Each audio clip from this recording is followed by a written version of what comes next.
हर एक topper student की एक खूबी होती है जो कि है टाइम टेबल बनाना और उसे सही तरीके से फॉलो करना। अगर आपने टाइम टेबल बनाने की और फॉलो करने की कला सीख ली ना तो आपको 95% लाने से कोई रोक नहीं सकता। सो हाय एवरीवन, मेरा नाम है Prashant, mentor of thousands of students. आ गए क्लास 9th या फिर क्लास 10th के अंदर। अभी नए नए तुम आए हो और अभी तुम्हारे अंदर जोश होगा कि पढ़ने का जोश होगा। सोच रहे हो ना कि भैया एक ऐसा टाइम टेबल बना दो जिससे कि हम टॉपर बन जाए ना। चाहे भैया टाइम टेबल 2 घंटे का हो, 10 घंटे का हो, फर्क नहीं पड़ता, हमें तो टॉपर बनना है। जोश है ना तुम्हारे अंदर अभी। और तुम भी सोच रहे होगे कि भैया कुछ इस प्रकार का एक टाइम टेबल बना लेते हैं। सोच रहे हो ना, तुम सोच रहे हो ना कि भैया एक ऐसा टाइम टेबल बनाते हैं कि सुबह 7 बजे उठेंगे, उसके बाद भैया स्कूल जाएंगे, स्कूल से वापस आएंगे, थोड़ा बहुत रेस्ट लेंगे, खाना वाना खाएंगे, उसके बाद ट्यूशन या फिर ऑनलाइन क्लास के अंदर चले जाएंगे, फिर आएंगे शाम को और शाम को लग के पढ़ाई करेंगे, है ना, और रात को 11 बजे तक सो जाएंगे। सोच रहे हो ना इस प्रकार का टाइम टेबल बनाने का। बट मैं गारंटी से बोल देता हूं, इस टाइम टेबल को कट कर दो, क्योंकि ये टाइम टेबल तुम ज्यादा से ज्यादा 4, 5 या फिर 6 दिन फॉलो कर सकते हो, उसके बाद फॉलो नहीं हो पाएगा। पता है क्यों? क्योंकि देखो, मैं ना बहुत सारे टॉपर स्टूडेंट से बात करता हूं, है ना, और पिछले 2 या 3 साल में क्लास 9 क्लास 10 के बहुत टॉपर स्टूडेंट से बात कर चुका हूं, और सबने एक चीज मुझे बताई कि जिसने ये टाइम टेबल बनाया, कोई भी इस टाइम टेबल को फॉलो करने में सक्सेसफुल नहीं हो पाया। ज्यादा से ज्यादा 1 महीने टाइम टेबल तुम फॉलो कर सकते हो, उसके बाद नहीं हो पाता। पता है क्यों? अभी शुरू शुरू में तो तुम पढ़ लोगे, उसके बाद इमेजिन करो तुमने टाइम बना रखा है पढ़ने का 8 बजे से 9 बजे का। अब कभी कभार क्या होगा कि ना रिश्तेदारों की शादियां आ जाएंगी, है ना, तुम्हारे भाई का बर्थडे आ जाएगा, किसी का कुछ हो जाएगा, किसी का कुछ हो जाएगा, तुम वहां पर चले जाओगे। अब टाइम टेबल बिगड़ गया, है ना, और उस दिन से तुम इस टाइम टेबल को फॉलो करना बंद कर दोगे। इसलिए बोल रहा हूं, ऐसे टाइम टेबल तो बिल्कुल मत बनाना, ये सबसे बड़ी मूर्खता है। और तुम्हें मूर्ख नहीं बनना है, तुम्हें होशियार बनना है। होशियार कैसे बनोगे? नए प्रकार के टाइम टेबल को बनाकर। ठीक है, अब भैया टाइम टेबल बनाना कैसे है उसके बारे में बात करो यार। कैसे हम टॉपर बनेंगे उसके बारे में बताओ। तो देखो, टाइम टेबल बनाने का कुछ प्रोसीजर है। सबसे पहले तो मेरा आपसे एक सवाल है। सवाल यह है, क्या आप मॉर्निंग में अच्छा पढ़ सकते हो या फिर आप रात को अच्छा पढ़ सकते हो? जैसे कि कुछ स्टूडेंट्स होते हैं जो कि सुबह सुबह उठ के बड़ा अच्छा पढ़ते हैं, 5 बजे 6 बजे, स्कूल से पहले वाला। मतलब मेरा मॉर्निंग से मतलब है स्कूल से पहले 1 घंटा। कितने ऐसे स्टूडेंट्स हैं? और बहुत सारे स्टूडेंट्स ऐसे होंगे जो कि रात को अच्छा पढ़ते हैं, जैसे कि 9 बजे 10 बजे, है ना, रात का जो टाइम होता है उसमें अच्छा पढ़ सकते हैं। तो सबसे पहले तो आपको अभी कमेंट करके बताना है कि आप रात में अच्छा पढ़ते हो तो नाइट लिखना कमेंट के अंदर। अगर आप दिन में अच्छा पढ़ते हो तो आपको क्या करना है? मॉर्निंग लिखना है कमेंट के अंदर। ठीक है। अब कुछ स्टूडेंट्स ऐसे भी होंगे जो कि बोलेंगे भैया हमें तो पता ही नहीं, है ना।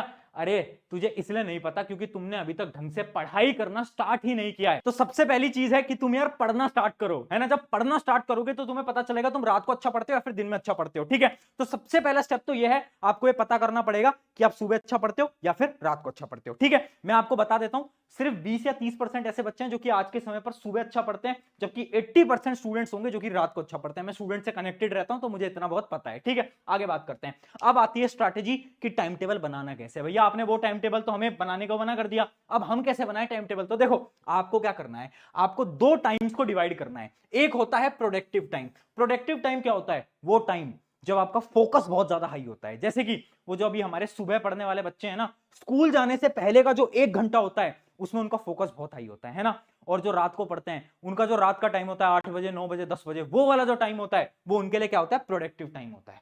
तो देखो, आपका जो प्रोडक्टिव टाइम है ना, उसमें आपको क्या करना है, 1 घंटा मांग रहा हूं, 1 घंटे में आपको क्या करना है, जो आपका हार्ड सब्जेक्ट है हर रोज वो पढ़ना है।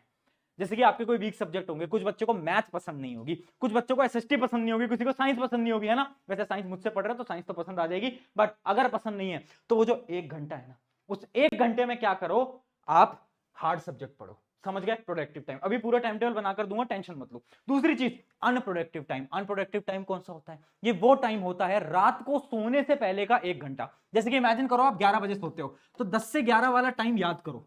उस समय पर आप क्या करते हो? आपको नींद भी आ रही होती है ना, आप मोबाइल फोन खोल के पड़े रहते हो, इंस्टाग्राम यूट्यूब शॉर्ट्स चला रहे होते हो, यही कर रहे होते हैं ना। वो होता है आपका अनप्रोडक्टिव टाइम। अब देखो, थोड़ी बड़ी क्लास के अंदर आ गए हो, थोड़ा बहुत सीरियस होना पड़ेगा दोस्त। तो वो जो तुम 1 घंटा खराब करते हो ना, उस 1 घंटे को खराब नहीं करना है। उसके अंदर हमें क्या करना है? उसके अंदर हमें करना है होमवर्क। क्या करना है? होमवर्क। ये होमवर्क ना बहुत बड़ी प्रॉब्लम है ना। स्कूल का होमवर्क, ट्यूशन का होमवर्क, बच्चे होमवर्क में पड़े रह जाते हैं। मैं क्या बोल रहा हूं, होमवर्क सिर्फ रात को सोने से पहले करो, है ना, क्योंकि उस समय पर आपका फोकस बहुत कम होता है, आपको नींद आ रही होती है, और आपको पता है आप होमवर्क कैसे करते हो, आप बस ऐसे लिखते रहते हो, लिखते रहते हो, लिखते रहते हो, दिमाग तो लगाते नहीं हो। तो होमवर्क या फिर रिवीजन। रिवीजन मतलब जो आज आपको ट्यूशन में पढ़ा है आपको वो पढ़ना है, तो आप वो अपने अनप्रोडक्टिव टाइम में करो, मतलब सोने से 1 घंटे पहले आप ये 2 चीजें करो बस। क्योंकि इन दो चीजों में उतना दिमाग नहीं लगेगा, है ना, इन दो चीजों में आपका ज्यादा बहुत दिमाग नहीं लगेगा, बट इस चीज के अंदर, हार्ड सब्जेक्ट के अंदर आपका दिमाग लगेगा। ये हो गया प्रोडक्टिव अनप्रोडक्टिव टाइम। अब फाइनल टाइम टेबल मैं आपको दिखा देता हूं। मैं आपसे हर रोज केवल 2 घंटे मांग रहा हूं। अगर आप 2 घंटे सेल्फ स्टडी को देने को तैयार हो, मैं आज आपको लिख के दे सकता हूं कि आप 95% लेकर आओगे। तुम्हें लग रहा होगा भैया 10th क्लास में आ गए, इतनी टफ क्लास है, 2 घंटे बस। हाँ बस इतना पढ़ना इनफ होता है, बट तुम्हें कंसिस्टेंटली हर रोज पढ़ना पड़ेगा। फिर ये नहीं होना चाहिए कि भैया वो ना मामा की शादी हो रही है वहां चले जाऊं 8-10 दिन, अब वो वाली प्रॉब्लम नहीं होनी चाहिए। कंसिस्टेंटली आपको पढ़ना है। अब ध्यान से देखो, अगर तुम मॉर्निंग में पढ़ते हो सुबह उठ के, तो आपको अपना 1 घंटा कब लगाना है? 1 घंटा आपको सुबह उठ के निकालना है। जैसे कि अगर आपका स्कूल जो होता है वो 6 बजे है, तो आपको 5 से 6 आपको 1 घंटे पढ़ना है, और वो होगा आपका प्रोडक्टिव टाइम, जिसमें कि आप हार्ड सब्जेक्ट को पढ़ोगे। ठीक है, दूसरा 1 घंटा आपको निकालना है रात को सोने से पहले। रात को सोने से पहले उस समय पर आप क्या करोगे? होमवर्क और रिवीजन। सिमिलरली अगर आप रात को पढ़ते हो, तो जैसे आप ट्यूशन से आ रहे हो ना, जैसे आप ट्यूशन से आए, आपने खाना वाना खाया, उसके बाद का जो 1 घंटा होता है ना, जैसे इमेजिन करो 8 से 9 या फिर 9 से 10, ये वाला जो 1 घंटा होता है ना, ये आपके लिए प्रोडक्टिव टाइम हो सकता है। तो इस समय पर आप क्या करो? इस समय पर आप अपना टफ सब्जेक्ट पढ़ाई कर लो। और रात को सोने वाला जो 1 घंटा है, जैसे कि अगर आप 12 बजे सोते हो, तो 11 से 12 का जो टाइम है, उस समय पर आपको क्या करना है? आपका होमवर्क और रिवीजन। तो अगर आप सुबह पढ़ते हो, ये रहा टाइम टेबल। अगर आप रात को पढ़ते हो, ये रहा टाइम टेबल। दोनों टाइम टेबल बना दिए। इसके अलावा कोई टाइम टेबल बनाने की जरूरत नहीं है। टाइम टेबल बनाना मूर्खता होती है। इस प्रकार से पढ़ाई करो, ऐसी टेबल बनाकर पढ़ाई करो। अगर हर रोज कंसिस्टेंटली इतना कर लोगे, इनफ है। थोड़ा बहुत भरोसा रखना पड़ेगा, ठीक है। इसके अलावा एक आखिरी चीज तुम्हें बताऊंगा। वो चीज क्या है? वो है सी रूल। देखो, इससे पहले एक वीडियो में और बता चुका हूं सी रूल। देखो, सारे टाइम टेबल फेल हो जाएंगे अगर तुम इस रूल को फॉलो नहीं करोगे। ये रूल क्या बोलता है? Consistency rule. देखो, मैंने बहुत सारे ऐसे स्टूडेंट्स को देखा है जो कि बहुत अपनी क्लासेस के अंदर टॉपर थे, बट हुआ क्या ना कि वो कंसिस्टेंट नहीं थे। इस वजह से वो अपने बोर्ड एग्जाम के अंदर अच्छे मार्क्स लेकर नहीं आए। मैंने बहुत ऐसे स्टूडेंट्स को देखा है जो कि क्लास 9 के अंदर 90% लाए हैं, 91% लाए हैं, बट 10th में क्या हुआ कि वो कंसिस्टेंट नहीं थे। कंसिस्टेंसी का क्या मतलब है? कंसिस्टेंसी का मतलब है हर रोज पढ़ो। मैं क्या बोल रहा हूं? केवल 2 घंटे ही तो मांग रहा हूं यार। 2 घंटे हर रोज नहीं दे सकते क्या? अरे ठीक है, तुम्हें किसी की बर्थडे पार्टी में जाना है, रात को तो दे सकते हो 1-1.5 घंटा, उतना दो, बट कंसिस्टेंसी से हर रोज पढ़ना पड़ेगा। अगर कंसिस्टेंसी नहीं होगी तो आखिरी में बड़ी प्रॉब्लम होने लगेगी। लास्ट में तुम्हें रियलाइज होगा, जब बोर्ड के एग्जाम में 1-2 महीना होगा और तुम सोचोगे यार मेरा तो बहुत सारा सिलेबस बचा है, मेरी तो बैकलॉग बचा है। क्यों बची है? क्योंकि तुमने कंसिस्टेंसी से फॉलो नहीं करा।